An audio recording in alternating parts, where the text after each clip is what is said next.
The monsoon clouds hung low over the palace of Rajpura, heavy and swollen, casting an amber hue across the marble courtyards. The grand feast of the Maharaja was in full splendour, a riot of silk and perfume, of laughter and suspicion. Foreign guests had gathered beneath the mirrored domes, the air thick with the scent of sandalwood and roasted spices. In the centre of the hall sat the Maharaja himself, resplendent in white and gold, his eyes glittering like polished obsidian. At his right hand, Hercule Poirot, the famous Belgian detective, leaned forward politely, absorbing every nuance of the evening with quiet precision. He had been invited as a guest of honour, though he suspected already that in Rajpura, honour was rarely unaccompanied by intrigue. As musicians played their haunting sitar melodies, servants moved gracefully between tables carrying trays of jewelled dishes, saffron rice, lamb korma, mango chutney served in crystal bowls. Poirot watched the procession with his usual fondness for order. Everything was arranged with meticulous beauty, yet beneath the splendour he sensed unease. The Maharaja's cousin, Prince Devraj, was visibly restless, fingers drumming against the table. His eyes darted often toward the Maharaja's wife, Rani Mira, whose expression was unreadable behind her golden veil. Poirot noted it all, the rhythm of glances, the tension of smiles, the pauses that lasted a fraction too long. It happened precisely when the second course was served, a spiced pheasant that gleamed beneath the light of 1,000 candles. The Maharaja lifted his goblet, laughed at a jest, then suddenly stiffened. His face turned pale, then ashen. The laughter died. The goblet slipped from his hand, rolling across the marble floor, wine spilling like blood. The Maharaja gasped once, clutched his throat and fell backward into the arms of his startled attendants. For a moment, no one moved. Then chaos erupted, the courtiers screaming, the Rani collapsing to her knees, and Poirot rising slowly, his gaze fixed upon the fallen monarch. By the time the royal physician arrived, the Maharaja was dead. The diagnosis, hurried and uncertain, was poison. Yet how it was administered, and by whom, remained unclear. Every dish had been shared, every glass poured in view of others. The servants were loyal, many of them born and raised within the palace walls. Still Poirot's eyes narrowed when he saw one small thing amid the confusion, a jasmine petal lying beside the Maharaja's goblet. Harmless perhaps, but odd, for no jasmine had been used in the decorations that night. The guards sealed the hall, no one was permitted to leave.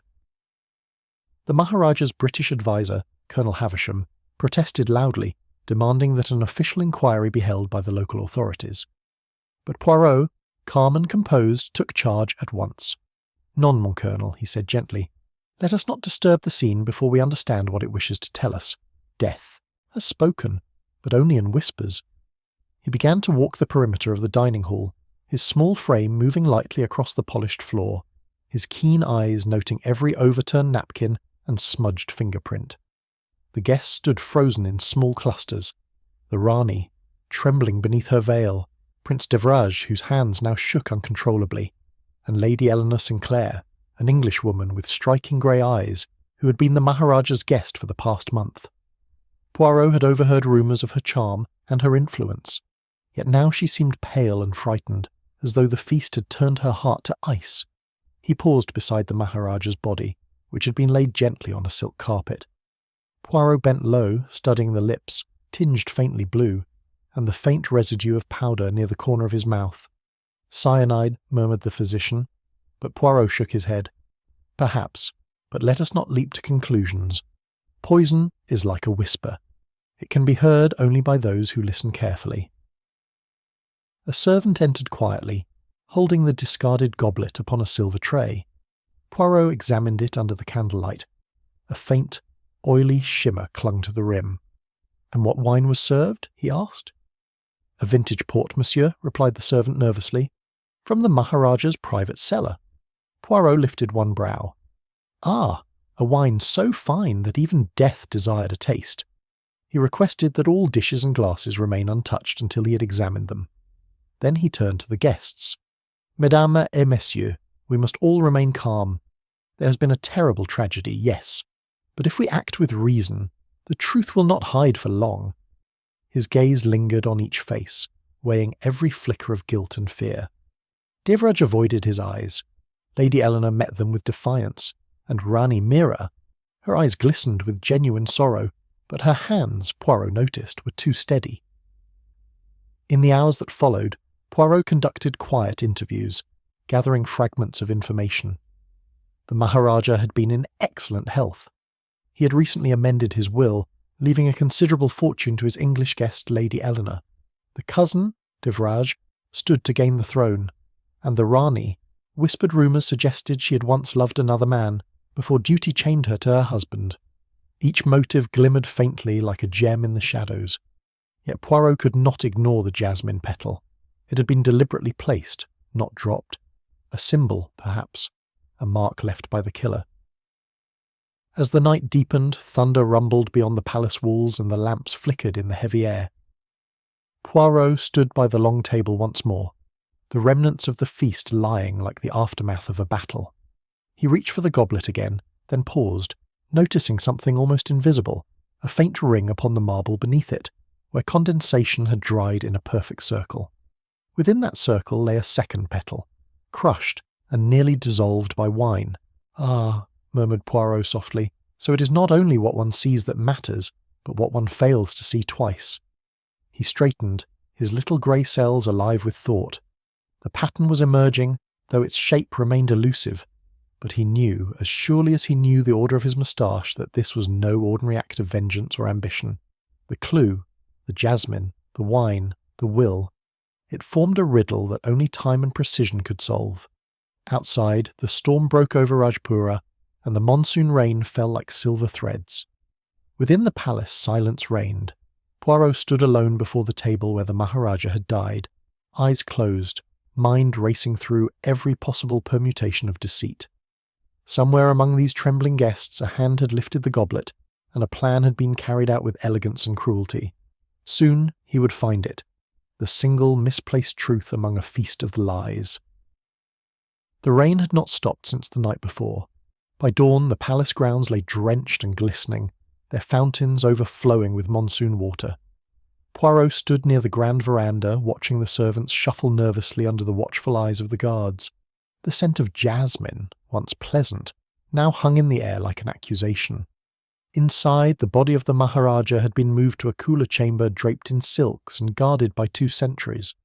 The feast hall, however, remained untouched, a tableau of interrupted opulence. Every glass, every plate, every half-bitten fruit stood as mute witness to the night's catastrophe.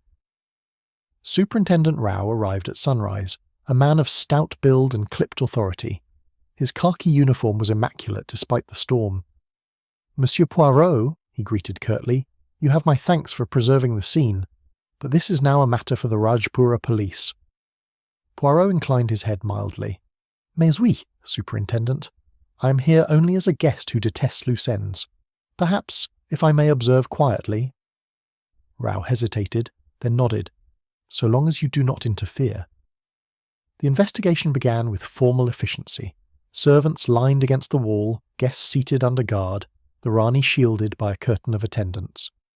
Rao's men dusted goblets and utensils, taking notes and muttering under their breath. Yet Poirot noticed what they did not, the quiet choreography of fear that unfolded around them.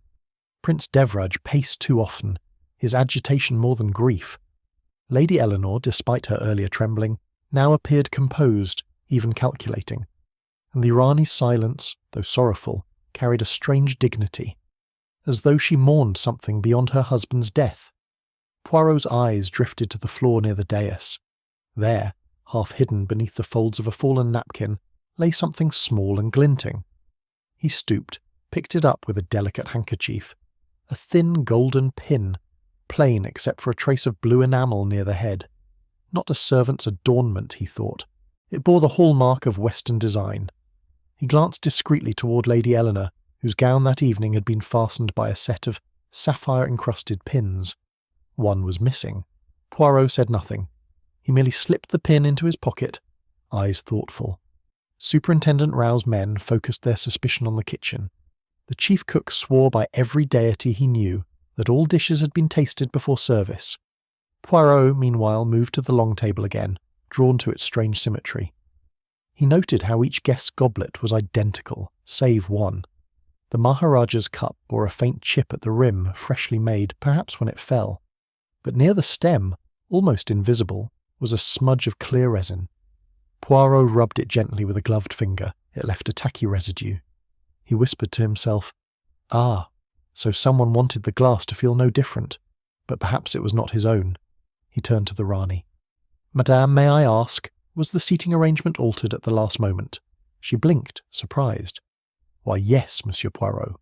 My husband wished Lady Eleanor to sit closer, for conversation, so I exchanged my place with hers." Poirot's eyes gleamed. "Très intéressant. And this change, did anyone protest?" She shook her head. "Only Devraj seemed displeased. He said it was improper, but my husband laughed." Poirot nodded slowly, each piece settling into place like a silent clock beginning to tick. Outside, a thunderclap rolled over the hills. Poirot stepped to the terrace for a moment of reflection. Through the mist he saw Colonel Havisham smoking furiously, muttering to himself. Poirot joined him. "You are troubled, mon colonel." The Englishman exhaled smoke. "It's damnable, Poirot. I told the Maharaja this court was a nest of vipers. He was going to announce changes, modern reforms, redistribution of wealth. Many here had reason to stop him." Poirot looked at him closely. "And you, Colonel, did you advise him in such matters?" "Of course I did," Havisham snapped. "I managed his affairs, though I dare say he trusted that Englishwoman more than he should have. Charming creature, but ambitious." Poirot smiled faintly. "Ambition is a curious poison. It seldom kills the one who drinks it first." When he re-entered the hall, Superintendent Rao was ordering the guests to their quarters pending further questioning. Poirot raised a hand. "Before you do, I would like a small experiment." He moved toward the table again, setting the Maharaja's goblet beside Lady Eleanor's empty one. "Observe, Superintendent. They are identical, yes. And yet—" He tilted both slightly under the light. The Maharaja's reflected dull amber, while hers shone clear. One was washed differently. Perhaps one was prepared differently too. He handed both to Rao. "Have them tested, s'il vous plaît." As the guests were escorted away, Poirot lingered behind. He walked slowly along the carpet, stopping once more where the jasmine petals had fallen. 2 now he had found. He knelt, lifted a corner of the carpet, and there, caught in the weave, a 3rd petal stained with wine. Nearby, faint indentations in the marble caught his eye, small circular marks as if something had been dropped and hastily retrieved. He smiled slightly. A careless gesture, a nervous hand, perhaps. That evening, while the palace quieted under watch, Poirot dined alone in his guest chamber. The rain had eased, leaving behind the hush of dripping eaves. On his table lay the golden pin, the jasmine petals, and a sketch of the table's arrangement drawn from memory. He studied them like constellations. A pattern was forming, a substitution, a symbol, and a silence too carefully maintained. Someone had not merely killed, they had staged a performance meant to mislead, and in that performance a single act had gone slightly awry. He leaned back, fingers steepled. "So," he murmured, "our murderer is one who knows beauty, and uses it as disguise, one who leaves jasmine for farewell, gold for temptation, and poison for closure. But the question remains, was it meant for the Maharaja, or for another?" His reflection stared back from the darkened window, small and composed, the moustache perfectly symmetrical even in thought. Somewhere in the palace, truth waited, delicate as the scent of jasmine before rain. Morning crept through the palace like an intruder, its pale light slipping between heavy drapes and tracing the still faces of those who had not slept. Poirot descended to the antechamber where the guests had gathered, his small frame immaculate despite the night's ordeal. Superintendent Rao stood by the doorway, his notebook ready, his patience already wearing thin. The Rani sat apart, her veil drawn close. Prince Devraj, pacing again, muttered to himself under his breath. Lady Eleanor, poised as marble, sipped tea she did not touch. Poirot surveyed them as one might study a chessboard before the final gambit. "We shall proceed with simplicity," he said softly. "Each of you will tell me in your own words what occurred last night. Every glance, every whisper, every action. We shall see, then, whether the pieces form the same picture." The first to speak was the Rani. Her voice was low yet steady. It was after the second course. My husband raised his cup to toast the guests. Then he fell. I saw nothing else, only the horror. Poirot's eyes did not move from her face. And before that moment, madame, did His Highness seem troubled? A pause. He was distracted, yes. He had spoken sharply to Devrage earlier, but that was not unusual. Poirot tilted his head. You yourself seemed calm even before the tragedy. The Rani lowered her gaze. A queen must remain calm, Monsieur Poirot. When she finished, Prince Devrage stepped forward eagerly. I can tell you more than that, he said. My cousin argued with Lady Eleanor during the meal, something about an investment. He raised his voice. She appeared offended. I believe he was under great stress. Poirot regarded him mildly. And you, monsieur, where were you seated? 2 places to his left, Devrage answered quickly. I could see everything clearly. But you were engaged in conversation with Colonel Havisham, were you not? Poirot asked. Devrage hesitated. Only briefly. Ah, briefly, murmured Poirot, jotting something in his small notebook. And yet Colonel Havisham recalls you speaking at length about the Maharaja's will. Curious that memory should differ so quickly. Devrage's jaw tightened. Perhaps the Colonel misremembers. Poirot's gaze moved to Lady Eleanor. Madame, your recollection, if you please. She smiled faintly, the picture of composure. The evening was delightful until that dreadful moment. His Highness was charming as ever. I remember no argument, only a jest about English table manners. Ah? Poirot leaned forward. And yet others recall raised voices. People love to imagine drama, she said smoothly. But if there was tension, it came from Prince Devrage, not from me. He was jealous of the Maharaja's friendship with me. Devrage's face flushed. That's a lie, he snapped. Lady Eleanor's smile did not waver. Then perhaps you will recall differently when questioned under oath. Poirot raised a hand for silence. Messieurs et mesdames, we must remain civilized. Truth, like a delicate flower, grows poorly in storms. He turned to Colonel Havisham. And you, Colonel? What did you see?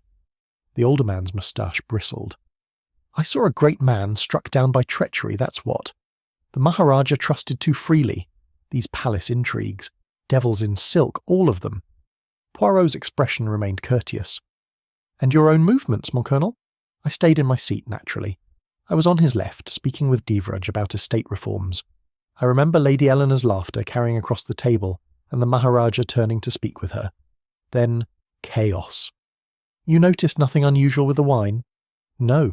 The servants poured it from one decanter. Poirot smiled faintly. And yet the Maharaja's goblet alone contained traces of resin. You see no peculiarity? The colonel frowned. Perhaps someone tampered with it after the toast. Perhaps, murmured Poirot, but poison seldom waits its turn. When the servants were brought in, their fear was palpable. The chief steward, a gaunt man with trembling hands, swore his loyalty before every god known. I poured the wine myself, Sahib. The Maharaja's goblet was filled last from the same bottle as all others. Poirot asked quietly, and who handed him the cup? I did, Sahib, but before that, Lady Eleanor leaned across to say something to His Highness. I looked away, only for a moment. Poirot's gaze sharpened, and when you looked back, she was smiling. He lifted the goblet and... The man broke off, shivering. Poirot dismissed the servants gently. Superintendent Rao muttered, It points clearly to the foreign woman. Poirot gave a small, precise shrug. Perhaps. Yet it is always wise, mon ami, to remember that the obvious is often arranged. He returned his attention to Lady Eleanor, who now watched him with cool disdain. Tell me, madame, did you wear a blue pin last night? I did, she replied. A set of 3. Why? Because one was found near the Maharaja's chair. Her smile faltered slightly. It must have fallen when I stood up. Or when you leaned across the table, Poirot asked softly. Her composure held, but her fingers tightened on her teacup. The Rani rose suddenly. You insult our guest, Monsieur Poirot. She is not capable of such a deed. Poirot bowed slightly. It is not insult, madame. It is precision, and precision serves justice. His eyes flicked to her hands. For the first time he noticed the faint trace of ink at her fingertips. A letter written in haste, perhaps? He made no comment, only noted it in his mind. Superintendent Rao closed his notebook with finality. "We have enough to make an arrest." Poirot shook his head. "Not yet, my friend. We have enough to make a mistake." He began to pace, the faint click of his shoes echoing softly. "Each of you tells the same story with one small difference. The Rani saw distraction, Devraj saw quarrel, Lady Eleanor saw calm, and the Colonel saw chaos. But truth is not many things. It is one thing seen from the correct angle, and that angle we have not yet found." He turned toward the window where the rain had begun again, drumming softly on the marble. "Somebody," he said, "has woven lies so delicately that they fit like threads into silk. But there is one loose end, and I shall find it." The guests exchanged uneasy glances. In their eyes flickered both fear and resentment, the fear of exposure, the resentment of being examined by a mind that missed nothing. Poirot adjusted his cufflinks with calm satisfaction. "Tomorrow," he said quietly, "we shall test every word you have spoken today, and then, mes amis, the truth will have no place left to hide." As he left the room, the murmur of whispers followed him, soft, venomous, uncertain. Somewhere among those voices lay the sound of deception itself. Poirot smiled faintly. He had heard it before, and he would hear it again, just before the truth began to speak. By the second evening the storm had begun to clear, leaving behind a strange calm that felt almost expectant. The air around the palace was still heavy with perfume and unease. Poirot sat in the library, a grand chamber lined with sandalwood shelves and portraits of long-dead rulers whose painted eyes seemed to follow every word spoken. A single oil lamp flickered beside him, its flame throwing thin shadows across the table where his notebook lay open. He was surrounded by motives, beautifully wrapped lies disguised as truth, and yet none quite fit. Superintendent Rao entered quietly, a stack of reports in hand. "We have gathered statements, Monsieur Poirot," he said, "but I warn you, each person gives a story that only deepens the confusion." Poirot smiled faintly. "Ah, my friend, confusion is the soil in which truth grows. Let us see which of these seeds blooms first." The Rani's motive was whispered behind every curtain. A woman trapped in duty, perhaps resentful of a husband who had humiliated her with foreign charm and flirtations. Her grace was her shield, but even the finest silk could not hide a fracture. Poirot had seen the ink stains on her fingers, a letter written in haste, a message perhaps undelivered. He had asked discreetly whether any post had left the palace recently. The answer was no, which meant whatever she had written was still here. Then there was Lady Eleanor, beautiful, intelligent, and dangerous in her composure. The Maharaja's will, newly amended in her favour, painted her as a woman with much to gain. Yet Poirot knew greed rarely acted so theatrically. Poison required calculation, not passion. And her reactions, controlled but not artful enough, suggested fear, not guilt. Unless, of course, fear itself was the performance. Prince Devraj was a simpler study, ambition laced with jealousy, the cousin who would inherit the throne if the Maharaja died without naming an heir. His debts were known, his temper quick. But he lacked the subtlety for poison.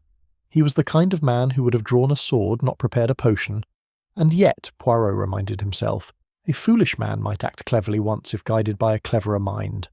Colonel Havisham, outwardly the model of British rectitude, had his own secrets.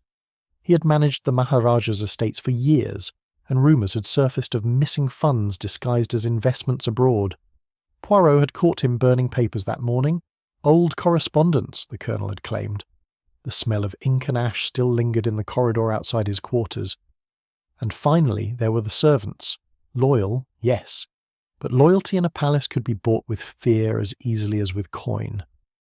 One servant had faltered under questioning, insisting he had not touched the wine bottle since it was opened by the steward. Poirot had noted the tremor in his hands when the word poison was mentioned. Fear of discovery, or fear of someone else. Poirot sat back, eyes closed, letting the puzzle unfold in his mind. Each motive intersected with another: jealousy, inheritance, betrayal, love. Yet, like threads in a tapestry, no single strand explained the pattern. "To kill for one reason, one must be desperate," he murmured. "To kill for many reasons, that is art." He summoned the Rani first. She entered with quiet dignity, her gaze steady. "Madame," Poirot began gently, The Maharaja's death grieves all who respected him. But I think you grieve differently. Tell me, did you love him?" She hesitated. "I respected him," she said at last. "Love was never asked of me." "And yet," Poirot said softly, "you defended Lady Eleanor with much feeling yesterday. Was that loyalty? Or guilt?" Her eyes flashed briefly. "She is innocent," she said. "More innocent than most in this palace." Poirot leaned forward. "Then you know who is not?" She did not answer. Instead, she rose and turned toward the door. "Some truths, Monsieur Poirot, are more dangerous than lies." After she left, Poirot sighed. "The lady protects someone. But whom?" Next came Devrage, fuming, impatient. "This is absurd," he snapped. "You question me as though I were a criminal." "No, monsieur," Poirot replied mildly. "I question you as though you were a man with much to gain. Tell me, what is worth more to you, the throne or the truth?" Devrage's lips curled. "Truth does not feed the hungry or pay the army. My cousin was ruining this kingdom. Someone had to stop him." Poirot's brow lifted. "You admit resentment, then?" "Resentment, yes. Murder, no." He leaned forward. "If you seek guilt, look to the Englishwoman. My cousin changed his will for her. Do you think the people would have accepted that?" Poirot studied him quietly. "And yet you forget, Prince, that if Lady Eleanor were guilty, she would have no kingdom to inherit, only exile." When the Prince was dismissed, Poirot called for Lady Eleanor. She entered as if she were stepping onto a stage, her poise flawless. "Monsieur Poirot," she said, "have you come to accuse me or to compliment me on my composure?" Poirot smiled faintly. "The two are not incompatible, madam. Tell me, why did you defend the Maharaja's reform so passionately at dinner?" "Because he was right," she said simply. "He wanted progress, his cousin wanted power, and his wife wanted peace, which was never possible." Poirot observed her closely. "And you wanted him?" Her eyes flickered, just once. "I admired him. Admiration is not a crime." "Non," Poirot murmured. "But it can lead one to foolish acts, like signing a will that was never meant to be read." She froze. "What do you mean?" "The will you mentioned to others was not legally executed," he said gently. "The Maharaja never signed the final copy. You stood to gain nothing." Her face paled, and for the first time her voice trembled. "Then someone forged it," she whispered. "Someone wanted you to suspect me." Poirot nodded slowly. "Yes, madam, that is what I begin to think." By midnight, the palace corridors lay silent again, save for the hum of insects against the lanterns. Poirot remained awake, his little grey cells turning like gears. He saw now that the crime had been born not from a single passion, but from a convergence, a shared fear, perhaps, or a plan gone astray. The jasmine petals, the substituted goblet, the missing letter, the forged will, all pointed not to one killer but to collaboration. And yet he knew human greed rarely tolerated partners for long. He rose, walking to the window. The moon shone pale upon the courtyard where servants whispered in the shadows. He could feel the truth near, like the faint fragrance of jasmine before dawn. Somewhere among these people someone had acted from desperation, another from love, another from self-preservation. But the hand that poured the poison had done so, believing they could control them all. Poirot turned back toward the table, murmuring, "Ah, but the little grey cells, how they enjoy such company of contradictions. We have greed, we have fear, we have love, but only one of them leaves behind the scent of jasmine." By the next morning the palace had begun to hum again with the restless energy of scandal contained. The corridors filled with whispers, half-truths and embellished versions of the night's events, each bending the story to favour one house or another.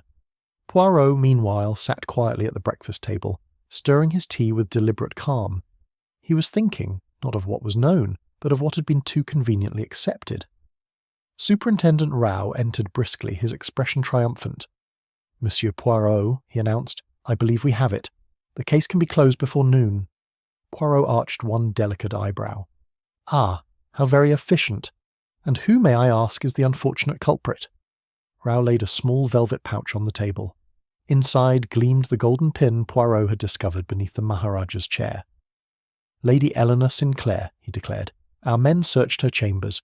They found traces of the same resin on her vanity. She has been using it to mend her jewellery, and more. This morning one of the maids found a bottle hidden behind her wardrobe, a vial of cyanide, labelled as perfume." Poirot listened without interrupting, then said softly, "Cyanide, mon ami, that is indeed persuasive." Rao nodded briskly. "She denies everything, of course, but the evidence is overwhelming. Motive, opportunity, and now proof." Poirot set his spoon down. "And yet," he murmured, "overwhelming evidence, how it fatigues the mind. It arrives too soon, too easily, like an eager actor stepping onto the stage before his cue." Nevertheless, he agreed to accompany the superintendent to question Lady Eleanor one final time. She was being held in a small antechamber, her elegance dimmed but not destroyed. Even in disgrace she carried herself with poise. When they entered, she looked directly at Poirot. "You've come to watch my humiliation, monsieur?" she asked coldly, "or to enjoy it?" Poirot inclined his head. "I come only to seek understanding, madam, for truth, unlike guilt, is rarely so convenient." Rao placed the vial on the table between them. "This was found in your room," he said sternly. "Explain it." She frowned, confusion flickering across her features. "That isn't mine. I've never seen it before." "And the resin on your vanity?" "Yes, I used it," she admitted, "but not on any goblet. My brooch broke 2 days ago." Poirot stepped closer. "And yet, madame, the pin found near the Maharaja bore that same resin. How curious." She held his gaze. "Perhaps someone took it from me. Half the palace was in and out of my room preparing for that feast." Her voice shook slightly now, the first crack in her composure. "You think I killed him? For money I never even received?" Superintendent Rao crossed his arms. "The will was proof enough of your motive." "That will was forged," she cried. "I told you that already." Poirot studied her a long moment, his eyes distant, reflective. "You speak with sincerity, madame," he said softly. "And yet, sincerity itself can be mimicked. The art of deception is not always in what one says, but in who ensures that one is believed." As she was escorted away, Rao turned to Poirot. "You cannot deny it fits. The evidence, her temperament, her proximity to the Maharaja, it all aligns." Poirot smiled faintly. "Ah, yes, alignment. But you see, my dear superintendent, when all the stars line up too perfectly in the sky, it is often because someone has moved them by hand." Still, the arrest was made.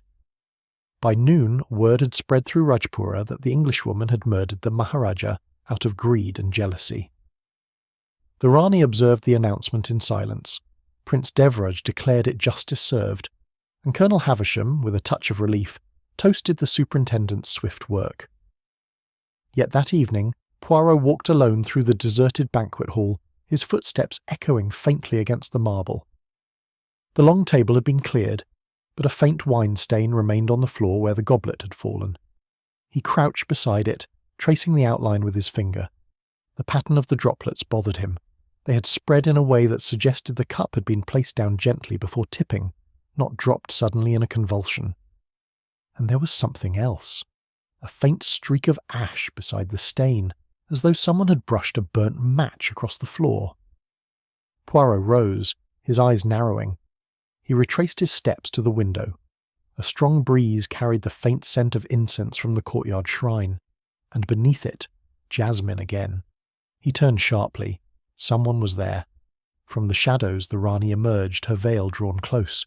"Monsieur Poirot," she whispered. "It is over now, yes? The woman will hang." Poirot bowed slightly. "Perhaps. And yet, madame, your tone suggests relief." "Shouldn't I feel it?" she said quietly. "My husband's killer caught, his honour restored." Poirot's eyes glinted. "Honour, madame, is a peculiar perfume. It lingers even when the truth has evaporated." She turned away. "You doubt her guilt?" "I doubt perfection," he replied. "And perfection, alas, is what this solution appears to be." When she left, Poirot returned to his chamber. There, on his desk, he spread the small evidence: jasmine petals, the resin-stained pin, his notes on the timeline. Every event fit too neatly. The maid who discovered the vial had been assigned to Lady Eleanor only recently. The resin could have been planted, the will forged to frame her. But by whom, and why now? He stared at the jasmine petals again, their whiteness ghostly in the lamplight. Jasmine, symbols of purity, devotion, farewell. A ritual, not an accident. Someone had used them to mark the death, not conceal it. and the Rani's fingers. He remembered the ink, the unposted letter, the calm that bordered on anticipation when the arrest was made. Poirot leaned back, murmuring to himself, "There are two kinds of killers, mon ami. The one who fears discovery, and the one who ensures someone else is discovered first." Outside, the palace had begun to celebrate. Lanterns were being lit, drums struck in relief. The case, they believed, was closed. Justice swift and flawless. Poirot smiled faintly at the irony. "Ah," he whispered, "how comforting it must be to believe the story is over when it has only changed its author." He extinguished the lamp, his thoughts already turning toward the letter, the ash, and the faintest scent of jasmine that still clung to the air like a promise of what remained unseen. Night settled heavily over the palace, the kind of silence that seemed almost deliberate, as though the walls themselves had been instructed to listen. Poirot sat by the window in his chamber, the faint hum of cicadas the only reminder that life continued beyond the palace gates. His eyes wandered over the courtyard where the guards now stood motionless, their lanterns flickering like ghostly sentinels. Somewhere deep inside, a thought had begun to take shape, fragile, uncertain, but persistent. The jasmine! It was not simply a flower. It was a message, a ritual. He had seen it once before, years ago in Calcutta when he was called to consult on a poisoning that mirrored this one in almost every detail. A public death, a cup of wine, a trail of white petals. At the time, the culprit had been a woman, a widow of noble birth who had poisoned her husband's rival, under the guise of an offering. The symbol of jasmine had been her signature, a mark of purity used to conceal vengeance. Poirot rose, his reflection flickering in the glass. "Mon Dieu," he murmured, "how the ghosts of one crime haunt the living in another." He called for Superintendent Rao at once. Within the hour the weary officer arrived, irritation clouding his features. "Another theory, Poirot.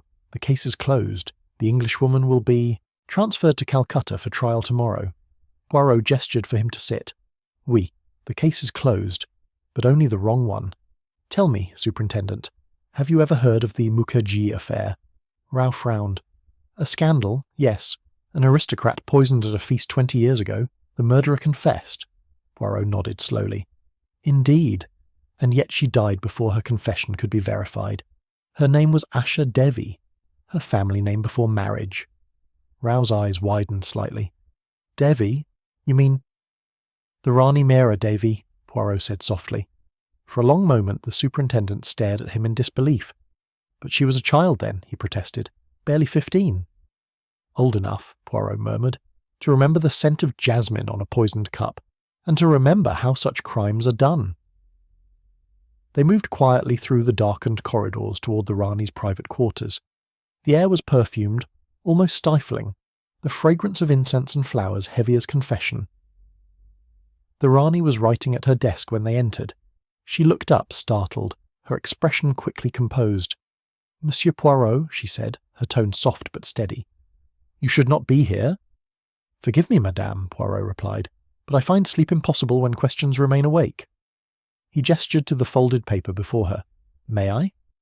She hesitated, then slid it across the desk.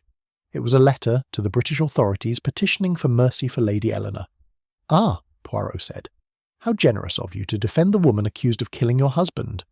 Her eyes were unreadable. "I do not wish an innocent to die." "Non," said Poirot quietly. "You wish a guilty one to rest in peace." The words hung in the air like a struck bell. The Rani turned her face away. "You presume much, monsieur." Poirot stepped closer, lowering his voice. "You wrote this letter not from compassion, but remorse. The jasmine, madam. It was your doing, was it not? Not to conceal your crime, but to confess it silently." Her composure trembled then, only for a heartbeat. "You have no proof." "On the contrary," he said, his tone gentle but relentless. "You have given me too much. The ink on your fingers, the letter you wrote the night of the murder, the ash near the goblet, burnt paper, I think, from a draft you destroyed, and the scent of jasmine that lingers only in your rooms. You meant the symbol as tribute, perhaps, to the memory of another wrong, another death. But in doing so, you left your mark." Her eyes filled with something between anger and despair. "You think I killed him out of hate? He was my husband, my duty." Poirot regarded her steadily. "Perhaps not hate, madame. Perhaps justice. The Maharaja discovered something, did he not? Something about the past, about you. Her lips parted, but no sound came. Then slowly she nodded. He learned of the Mukherjee case, she whispered. Of my mother. Your mother, Poirot repeated softly. So it was true. The Rani rose, her hands trembling slightly. My mother was accused of murder she did not commit. They said she poisoned a nobleman who wronged her family, but the real murderer, my father's rival, paid the court to condemn her. My husband found the old records. He told me he would make it public to purge the shame. But to him, it was a gesture of purity, not love. He did not understand that it would destroy what little remained of my family's name. I begged him to stop. He refused. Poirot listened in silence, the weight of her words settling like dust over the years. And so, he said finally, you chose silence over ruin. She looked at him sharply. You think I wished him dead? No, Monsieur Poirot. I wished only to frighten him. The poison was meant to make him ill, not kill. I added only a trace to his own cup. But he drank more than I imagined. The rest was fate. Poirot's expression softened, but his voice remained firm. Fate, madam, does not pour from a bottle. Tears welled in her eyes now, glistening beneath the lamplight. I loved him once, but he loved his power more than any soul he ruled. I wanted him to remember that even kings can fall to mercy's edge. She turned away, gripping the edge of the desk as though to steady herself. When he died, I panicked. I placed the jasmine petals, thinking, perhaps someone would understand the meaning. Perhaps they would think it a sign from the gods. Superintendent Rao exhaled slowly. And you framed the Englishwoman? She turned toward him, horrified. No, that was not me. I swear it. Someone else, someone who knew what I had done, used it. Poirot's eyes sharpened. Ah, he murmured. And now, at last, we return to the present. Someone knew. Someone watched. Someone took your sin and made it their salvation. The Rani's voice broke into a whisper. Colonel Havisham, she said. He knew everything. He handled the Maharaja's papers, the will, the letters. He confronted me afterward, said he could keep my secret if I cooperated. When I refused, he threatened to tell the British authorities. He wanted the Englishwoman blamed. He said it would preserve the honour of the Empire. Poirot's eyes glinted with quiet triumph. Ah, so the shadows of the past stretch far indeed. From your mother's injustice to your husband's pride to the colonel's ambition. Each death born of another, like petals falling from the same poisoned stem. Outside, the first light of dawn touched the horizon. Poirot turned to Rao. We have found our truth, Superintendent, but I fear it has found us too late. The colonel will not wait for justice to come to him. He will flee, or worse. He looked once more at the Rani, whose veil trembled in the morning breeze. The past, madame, never dies. It merely changes its handwriting. And as the palace awoke once more to a new day, Hercule Poirot stepped into the hall, the scent of jasmine following like the memory of a ghost that had waited 20 years to be heard. Dawn rose, pale and hesitant, as though the sun itself feared disturbing what the night had unearthed. Poirot stood at the palace gates with Superintendent Rao, both men watching as soldiers began to search the stables. Word had spread that Colonel Havisham was missing, his quarters deserted, his trunk gone, his bed unslept in. The only trace left behind was a burned scrap of parchment near the fireplace, and the faint scent of cigar smoke that clung to the room like the ghost of arrogance. Poirot's expression remained calm, though his little grey cells were alive with agitation. He runs, mon ami, he said softly, and a man who runs too quickly often leaves his shadow behind. Rao scowled. We'll find him. Every road from Rajpura is under guard. He can't escape. Poirot looked faintly amused. Escape is not only of the feet, Superintendent, it is also of the conscience, and some men believe if they can burn their sins they can start anew. Back inside, Poirot began what he called the smallest of experiments. He requested the cooperation of the Rani, Prince Devraj, and Lady Eleanor, who had been temporarily released under watch. They gathered reluctantly in the grand hall, where the echoes of the fatal feast still lingered in the marble. Poirot paced slowly around the table, which had been reset exactly as it had been on that night. The goblets, the candles, even the faint stains of wine had been recreated with meticulous precision. You see, mes amis, he said, voice soft but firm, Memory is a most deceitful servant. It forgets the truth and remembers the comfort. So, today, we shall test it, not by words, but by instinct." He asked each person to take their original seat. Lady Eleanor complied quietly, her face pale but composed. Prince Devraj grumbled, muttering about the absurdity of this theatre, but obeyed nonetheless. The Rani hesitated, eyes darting to Poirot before she lowered herself gracefully into her place. Then Poirot made a strange request. "Each of you will raise your goblet and make the same toast you made that evening. The servants will pour only water, have no fear, but I wish to see how memory guides your hand." They stared at him, bewildered. But something in his tone, neither gentle nor harsh, only final, compelled obedience. The servants poured, the crystal glinting under the chandelier's soft light. Poirot stepped back. "Now," he said quietly, "to the Maharaja." Lady Eleanor raised her glass first, her eyes steady. The Rani followed, but her hand trembled. Then Prince Devraj hesitated. He picked up the wrong goblet, the one that would have belonged to the Maharaja, and froze when Poirot spoke. "Ah," said the detective, his eyes narrowing. "An interesting choice, Prince." Devraj frowned. "It was in front of me, I only—" "Non, non," Poirot interrupted gently. "It was not. You see, mon prince, I ensured the goblets were placed exactly as before. You reached for that one instinctively. Why? Because you remember that it was yours once, before the seats were changed. The Rani confirmed to me earlier that she swapped places with Lady Eleanor at the last moment. Yet you—" Poirot stepped closer. "You reached for the cup that would have been yours had she not. It seems perhaps you knew of that change already." Devraj's expression faltered. "That means nothing." "Au contraire," said Poirot softly. "It means everything, because only the person who prepared the poisoned cup would have needed to keep track of whose seat was where." A flicker of panic crossed the prince's face. Too brief for Rao to catch, but not for Poirot. The detective leaned closer, lowering his voice. "You prepared it for Lady Eleanor, did you not? You knew the Maharaja would insist she sit nearer to him, as he always did at public gatherings. But when the Rani changed seats instead, your plan twisted upon itself." Devraj's jaw tightened. "That's absurd." Poirot smiled faintly. "Ah, but absurdity often hides truth. You see, the resin on the goblet, the same used in your own hunting gear to waterproof your flasks. I found traces of it in your room this morning." Superintendent Rao's eyes widened. "What? You never mentioned—" Poirot waved a hand. "Because evidence alone proves nothing. It is reaction that reveals guilt. Observe, Monsieur le Prince. You perspire, though the morning is cool. You clench your right hand, your trigger hand, and you avoid the Rani's eyes. Why? Because she was the only one who might have recognized the scent of that resin from your earlier hunts together. The scent of pine, yes, but also the scent of deceit." Devraj rose abruptly, knocking over his chair. "You think you're clever, Poirot, but you know nothing of what this palace hides." "Perhaps," said Poirot calmly, "but I know this. You learned of the Rani's attempt to frighten her husband.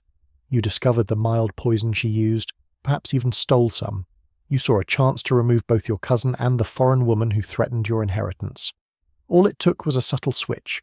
You counted on her silence, her shame, and the chaos that would follow. And then, when suspicion fell upon Lady Eleanor, you said nothing. Because silence, too, can kill." Devraj's breath came shallow, his face pale. "You have no proof," he whispered. Poirot's eyes glimmered. "No? Then allow me one more trick, monsieur. This water you will hold.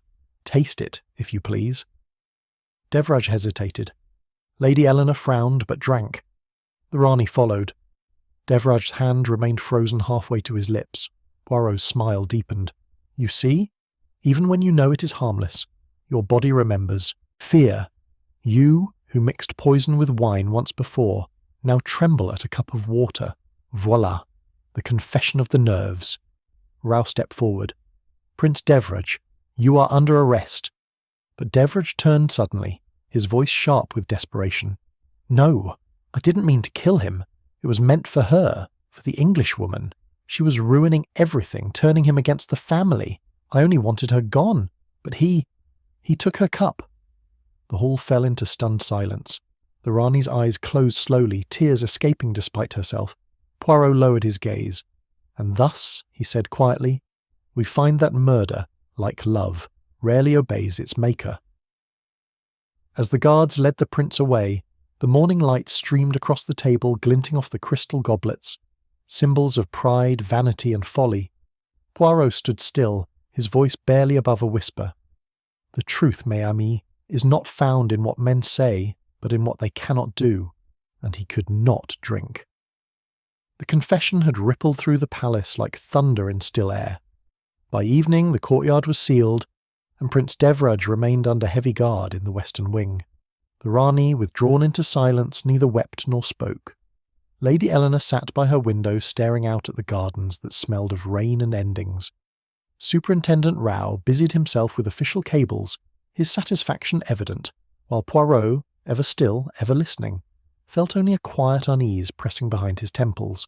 The pieces fit too neatly, the pattern too symmetrical, and symmetry to him was the enemy of truth. That night he returned to his study to arrange the evidence.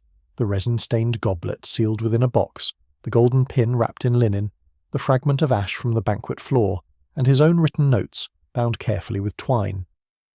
He placed them in the lockbox provided by the superintendent and turned the key with deliberate care. "Now," he murmured, "let us see if order remains when men of disorder try to reach it." Sleep did not come easily. The wind had changed, the monsoon gone, the air too quiet, like breath held in suspense. At some hour past midnight Poirot rose, unable to ignore the whisper that tugged at his mind. He stepped into the corridor, the lamps flickering low. The guards outside the evidence room were gone. His heart sank even before he saw the open door. Inside, the lockbox lay on the table, its lid forced open, its contents scattered. The goblet was gone, the ash sample gone. Even his notebook had vanished. Only the golden pin remained, gleaming dully beneath the lamplight as though mocking him.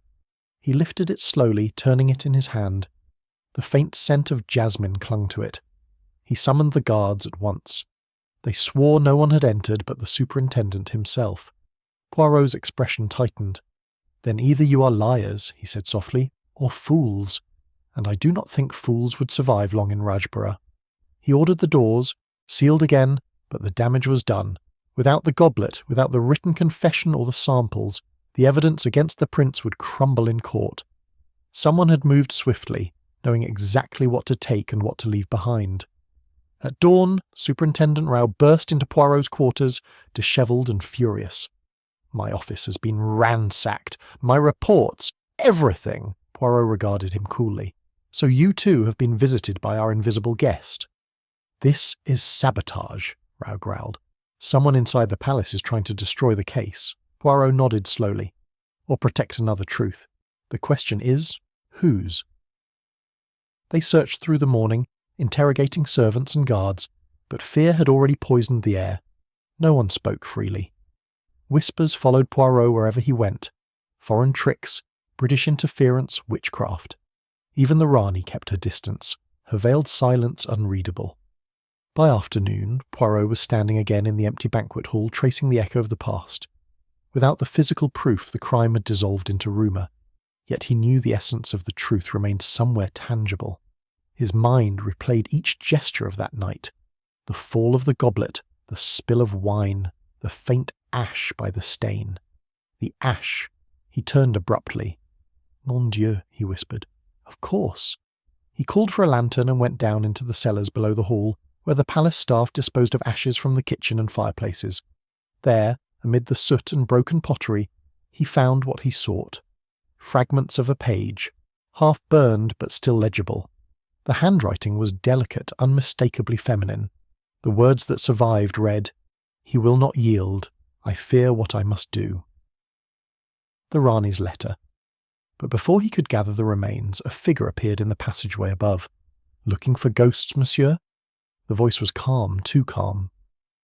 Colonel Havisham stepped into the light, his khaki uniform immaculate despite the heat. His eyes glittered with something colder than contempt. Poirot straightened. "Ah, Colonel, I had begun to think you were among them." The Englishman smiled faintly. "You've been busy, haven't you? Digging through royal secrets, turning tragedy into theatre." "And you," said Poirot softly, "have been busy turning justice into ashes." Havisham's smile vanished. You've no proof left, Poirot. Everything that could have damned me, or saved that wretched prince, is gone. The Empire doesn't take kindly to scandals that stain its allies. This case will be closed neatly as it began. Poirot studied him quietly. You risk much, mon colonel. Interfering with an official inquiry, theft of evidence. These are not small crimes. Havisham's expression hardened. You think I care about your laws? I serve order, not your morality. The Maharaja was going to upend everything. His reforms, his obsession with that English woman, his meddling in politics. I ensured the story ends where it must, with a local feud, a jealous prince, and a convenient confession. No empire need suffer for it. For a long moment neither spoke. Then Poirot said quietly, "And the goblet." Havisham reached into his coat. From within he withdrew a small velvet pouch, the same Poirot had once kept the evidence in. He opened it, revealing fragments of glass wrapped in cloth. I destroyed it, but it doesn't matter now. No court will question the findings of a dead case. Poirot's gaze sharpened. Ah, but you make one mistake, mon colonel. The truth once seen cannot be destroyed. It lingers, in guilt, in fear, in the tremor of the hand that carries it. Havisham's jaw tightened. You can't touch me, Poirot smiled faintly. No, but I can make you touch yourself, with your conscience. He picked up a lantern and walked closer. You forget, Colonel, that men who commit great crimes often need others to believe they were righteous. So I shall give you what you crave most, an audience. That evening Poirot gathered the palace court in the great hall once more. Rao, bewildered but obedient, ensured all were present, the Rani, Lady Eleanor, the Prince under guard, and finally Colonel Havisham. Poirot stood before them, the burned letter in his hand. Mesdames et messieurs, he began, a new crime has been committed, evidence destroyed, justice strangled before it could speak. But what is buried, he said softly, always leaves roots. He turned toward the colonel. This man sought to erase what he could not understand, but he has forgotten one thing. Ash, when mixed with wine, leaves a trace even in the throat. And I, who preserved a sample before it was stolen, have sent it to be tested. It will reveal not only poison, but the very resin from your hunting flasks, the same you used to seal the goblet, the same you tried to attribute to another. A murmur rippled through the hall. The colonel's face drained of colour. "You're bluffing," he hissed. Poirot tilted his head. "Am I? Then why, mon colonel, do your hands tremble?" Rao's men moved forward, seizing him. But Havisham didn't resist. He only glared at Poirot, his voice low and bitter. "You're meddling in an empire that isn't yours, Belgian." Poirot bowed slightly. "Ah, but truth belongs to no empire, mon colonel, only to itself." As the soldiers led the colonel away, the Rani rose slowly, her veil slipping back, her face illuminated by the dim light. "Then it is done?" she whispered. Poirot turned to her, his eyes gentle but tired. "No, madame, it is never done. Truth has only changed its form, like the jasmine that fades at dawn but leaves its fragrance long after." Outside, thunder rolled faintly again in the distance, though no rain fell. And somewhere beyond the palace walls, in the thick night air, the scent of jasmine returned. Soft, lingering, and eternal. The night after Colonel Havisham's arrest, the palace seemed to exhale for the first time in days. The courtyards were quiet, the monsoon clouds drifting apart like torn silk. Poirot stood on the balcony outside his quarters, looking over the sleeping city of Rajpura. Lanterns burned dimly in the distance, their reflections trembling on the flooded streets. Somewhere, a temple bell rang, a long, low sound that dissolved into the still air. Superintendent Rao had gone to the station with the colonel, preparing his transfer to Calcutta for formal charges. The Rani had retired, her servants keeping vigil by the doors. Lady Eleanor remained under supervision, but had regained her calm. It appeared, finally, that the storm had passed, and yet Poirot could not rest. Peace, he had learned, was often the final disguise of danger. He returned inside and glanced once more at his desk, where a single jasmine petal rested beside his notebook, one he had not placed there. For a long moment he stared at it, motionless. The scent was faint but undeniable. Someone had entered his chamber. He moved quickly, scanning the room. Nothing appeared disturbed, no papers missing. But when he looked at the window latch, he saw it. The smallest sliver of silk caught between the hinges. a thread of deep crimson, the Rani's colour. Before he could consider its meaning, a knock came at his door. A palace guard, pale and shaking, entered with trembling hands. "Monsieur Poirot, come quickly, something has happened." He followed the man through the dim corridor, the echo of their footsteps a grim rhythm against the silence. They stopped before the west wing, the room assigned to the colonel's custody until transport. 2 guards stood outside, both white-faced, one gripping his rifle as if it might vanish. Inside, the air was heavy with smoke. Colonel Havisham lay slumped in his chair, his eyes wide open, his mouth frozen in what might have been a gasp or a laugh. The cigar still burned in the ashtray beside him, filling the room with the sharp scent of tobacco and something acrid beneath it. Rao appeared moments later, breathless. "I was gone less than an hour," he said, voice hoarse. The guard swore no one entered. Poirot knelt beside the body, examining it carefully. The colonel's skin had a faint bluish tint. "Cyanide again," he murmured. "How poetic. A man silenced by his own weapon." Rao swore under his breath. "He must have carried it himself, perhaps hidden in his coat." "Non," Poirot said quietly. "He was searched. You told me so yourself." Rao hesitated. "Then how—" Poirot rose slowly, his gaze moving across the room. On the desk beside the dead man lay a small brass cup, half filled with tea. Poirot dipped a finger in, sniffed and grimaced. Bitter almond, the cup superintendent, not the cigar, was his undoing. He turned toward the guards. "Who brought this to him?" Both men looked, terrified. "A servant, monsieur. The Rani's maid, Sita. She said it was sent from Her Highness's quarters as a gesture of reconciliation." Poirot's expression did not change, but his eyes darkened. Reconciliation, yes. How noble, how generous, how fatally convenient. He left at once, Rue following close behind.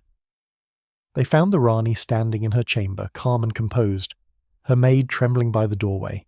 She looked at Poirot with quiet dignity. "You have come to tell me the colonel is dead," she said simply. Poirot inclined his head.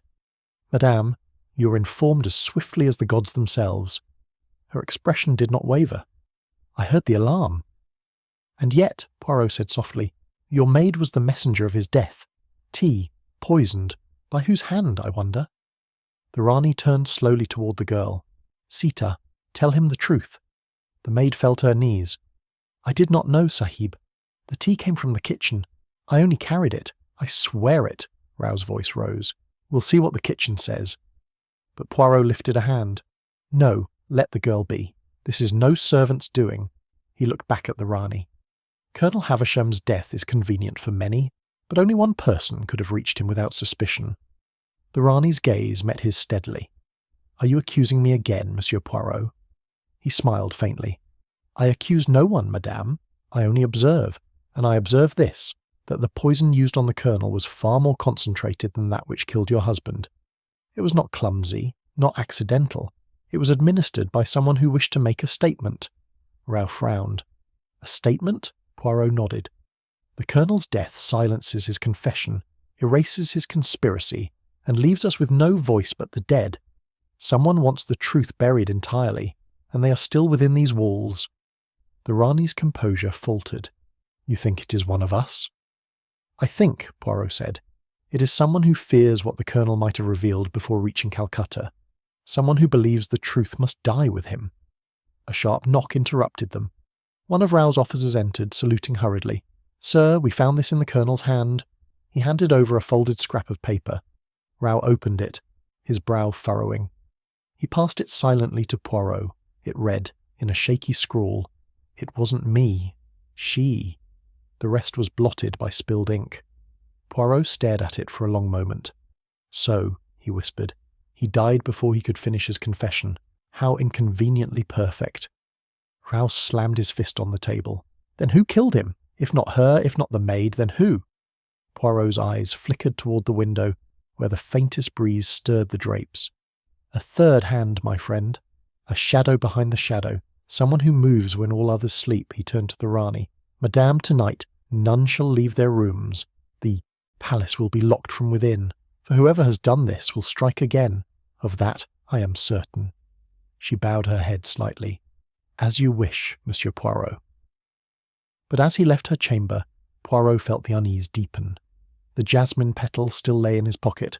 The crimson thread still clung to his window latch.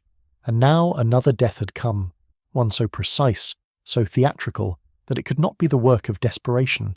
It was orchestration. In the courtyard below, the guards took up their posts under the waning moon. Poirot paused on the staircase, his mind racing.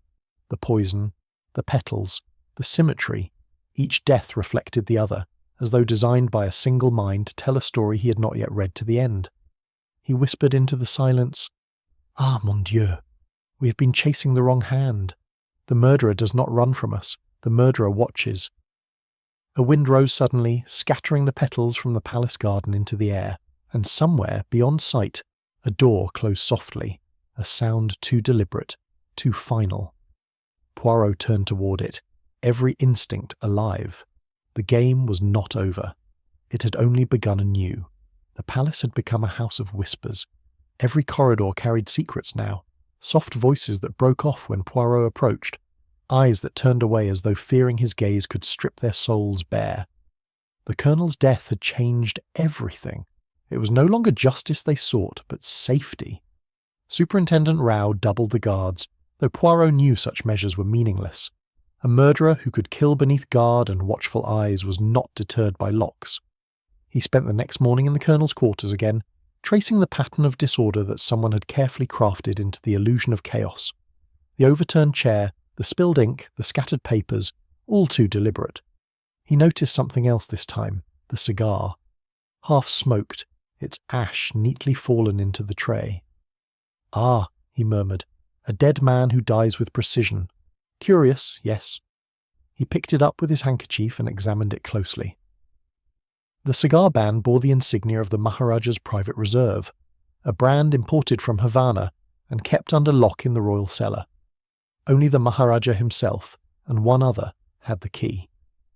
Poirot's eyes narrowed. "So, mon ami colonel, who lit this for you?" He descended to the cellar to confirm his suspicion. The racks of cigars lay untouched, their boxes sealed, except for one, faintly ajar, and beside it, an empty box of matches, stamped with the royal crest. He pocketed one of the matches thoughtfully. The scent of the tobacco lingered faintly on the air, but there was another aroma beneath it, fainter still. Jasmine. Always jasmine. As he turned to leave, he saw footprints in the dust, 2 sets, one small, one larger. The smaller led toward the servants' corridor, the larger toward the side stair that led to the Rani's chambers. "Ah," Poirot whispered, "our phantom prefers old paths." Back in the main hall, Rao was waiting, impatience etched on his face. "We've questioned everyone again," he said. "No one saw or heard a thing. The Rani denies sending tea to the colonel. The maid insists she was ordered, and the prince still swears he knew nothing of it." Poirot smiled faintly. "And yet, Superintendent, someone knew enough to kill twice." Rao rubbed his temples. "Then what are we missing?" "Not missing," said Poirot softly, "but overlooking." He began to pace, his fingers pressed together. The poison, the cyanide, was used 3 times, once for the Maharaja, once attempted by the Rani, and once for the colonel. But each time it was not only the poison, it was the ritual. Jasmine, the symbol of purity, the same signature in every act. He stopped suddenly, eyes alight. "Tell me, Superintendent, who tends to the flowers in this palace?" Rao blinked. "The royal gardener, of course. He's been here 20 years. "Indeed," Poirot murmured, "and yet I have never seen him." They found the gardener in the outer courtyard, kneeling by the lotus pond.